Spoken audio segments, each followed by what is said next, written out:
नरेश जी मीणा अंता विधानसभा से उपचुनाव लड़ेगा माध्यम से छात्र संघ चुनाव करावा की मांग भी रखी जी मैंने। नरेश जी एक आखिरी सवाल से इतनी ऊर्जा हो खास है क्योंकि एक आम आदमी के अंदर तो नहीं ताकत के अंदर। नमस्कार, महानौती गुलाल झालावाड़ कामखेड़ा बालाजी से किसान नेता नरेश जी मीणा की जन क्रांति यात्रा की शुरुआत हो चुकी और जन क्रांति यात्रा का साथ ही जो किसानों का मुद्दा था, जो भ्रष्टाचार का मुद्दा था, वह जनता का बीच में लेट जा रहे थे भ्रष्टाचार जड़ से खत्म हो। नरेश जी जन क्रांति यात्रा की आज कामखेड़ा बालाजी शुरुआत हो रही है, कई उद्देश्य का यात्रा को। मैं कल 8 महीने जेल में रहने के बाद पहली बार मेरे माँ बाप के दर्शन करने, उनका आशीर्वाद लेने जयपुर से चल के जब गाँव आया था, तो कल जिस तरह से जयपुर से लेकर हाड़ौती की जनता ने मेरे को जो आशीर्वाद दिया, जो जन क्रांति के पहले जो इस क्रांति यात्रा के लेकर जो उत्साह और मैंने जो देखा है, और आज अचानक से घोषित ये क्रांति रैली थी, इसकी कोई तैयारी नहीं थी, लेकिन उसके बाद भी जिस तरह से जन सैलाब उमड़ रहा है, लोगों का आशीर्वाद मिल रहा है, उससे ये लग रहा है कि ये जन क्रांति यात्रा ऐतिहासिक होगी, ऐसी होगी जो आज दिन तक ऐसी यात्रा कम से कम राजस्थान में तो नहीं निकली होगी। नरेश जी लगातार आप 8 महीने जेल से बाद हाड़ौती पुलिस को लगातार जगह जगह अथाह प्रेम मलियो, न तो कोई चुनाव न काई, ये अथाह प्रेम था हाड़ौती की जनता से काई का। देखो हाड़ौती की जो राजनीति थी अब तक वो चोरा के पास थी, व्यापारी के पास थी। हाड़ौती में यहाँ की जो जनता थी वहाँ का नेता जो भरोसा उठ गयो छो,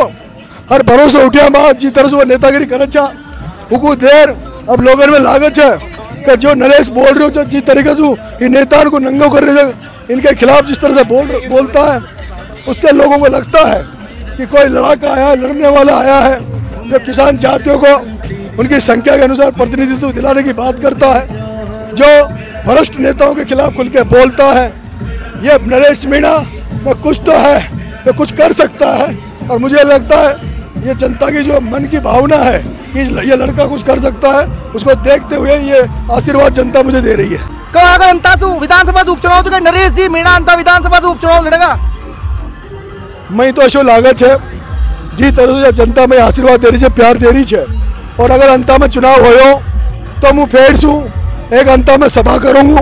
और सभा करे बाद में अंता का सारा लोगों को इकट्ठो करूँगा और वहाँ से खूंगू क्या देखो भाई मुँह अंता को कोई ना, मुँह 18-12 को रेबाड़ो छूँ, मुँह बाहर ही छूँ, अगर ताई मुँह पसंद छूँ तो वह बता दो, और था कोई अंता का आदमी को चुनबो चाहो छे तो वह बता दो। मुँह तो यह भी कह रहा है काल कि भाई वोट जब 45,000 मारीन का है तो एमएलए मारी बननी चाहिए, धाकड़न का वोट है तो धाकड़ बननी चाहिए, मीणान का वोट है तो मीणा बननी चाहिए, पर जी का 500 वोट कोई ने बढ़िया का वो बढ़िया क्यों बना भाई। इसलिए वहाँ की जो जनता को सभा करेंगे, इकट्ठा करेंगे, वहाँ की जो जनता तय करेगी वही कैंडिडेट होगा, वही अगली बार का एमएलए होगा। आज कहाँ रुकेगा? हर नावदा आज हमारा स्टे है, हम गांव से निकल स्टे रहेगा तो हर दिन शाम को किसी न किसी कस्बे में रहेगा, और वहाँ हमारे साथ जो लोग आ रहे हैं, जो हमारे साथ जो बहुत अच्छे प्रवक्ता है, वक्ता है, उनको मौका देंगे। इस यात्रा के माध्यम से राजस्थान की राजनीति में नए चेहरे लाएंगे, ऐसे चेहरे जो जनता की सेवा करने के लिए राजनीति में आए, ऐसे चेहरे जो अच्छा बोलना जानते हो, अच्छी तरह से जनता की लड़ाई लड़ सकते हो। युवा ने मौका मिलेगा, मतलब युवा ने मौका मिलेगा। 200% पढ़े लिखे छात्र नीति आए हुए अच्छे लोग जो जनता की सेवा कर सके, उनमें सेवा करना। अब ये जो महीनों तक ये यात्रा चलेगी और ये में जो लोग खून पसीना बहाऊगा, जो सड़क में डोलेगा नंगा पैर, उनसे पता लग जाएगा कि वो कितना त्याग कर सकते हैं राजनीति में। आज राजनीति एक तरफ वो लोग हैं जो करोड़ों की गाड़ियों में बैठ के ऐशो आराम की जिंदगी जीवित है, और दूसरी तरफ किसान का बेटा हजारों की संख्या में, ये किसान का बेटा भी तो विधानसभा लोकसभा में जानी चाहिए ना। ये जब किसान का बेटा लोकसभा और विधानसभा में जाओगा तभी किसान को भलो होगा, क्योंकि जो चौधरी चरण सिंह ने कहा, राजेश पायलट ने कहा, उसी मार्ग पर मैं आगे जा रहा हूँ। उन्होंने कहा था चौधरी चरण सिंह ने कि किसान का एक पैर खेत की मेड़ पे और एक पैर संसद की मेड़ पे होना चाहिए। राजेश पायलट साहब ने कहा था कि किसान के बेटे जब तक मजबूत होकर देश की कानून नीतियाँ बनती वहाँ नहीं जाएंगे किसानों के बच्चे, तब तक किसान का भला नहीं होगा। उन दोनों के बताए रास्ते पे आगे जा रहा हूँ। इस यात्रा के माध्यम से ऐसे बहुत सारे नए चेहरे राजस्थान की राजनीति में देखेंगे। ये दुर्भाग्य परवीन भाई का जो छात्र राजनीति जो हो आज या छात्र राजनीति की देन छे या विश्वविद्यालय की देन छे, जिसकी वजह से मुँह जो कुछ छूँ वो छात्र राजनीति की वजह से। पर दुर्भाग्य है कि पिछली कांग्रेस की सरकार में शासक चुनाव बंद कर दिया और भजन लाल भी चुनाव चालू न करा रहा। मुझे यात्रा और मुझे सारा छात्र नेताओं से घेरे छू समय निकाल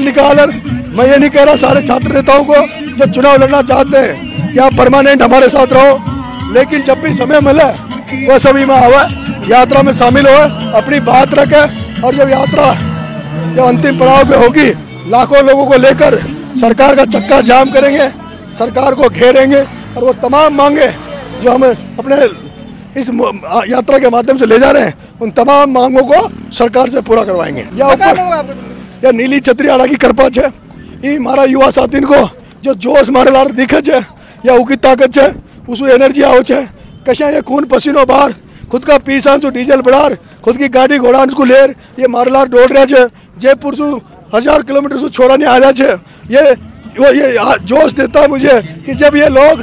कितनी दमखम सू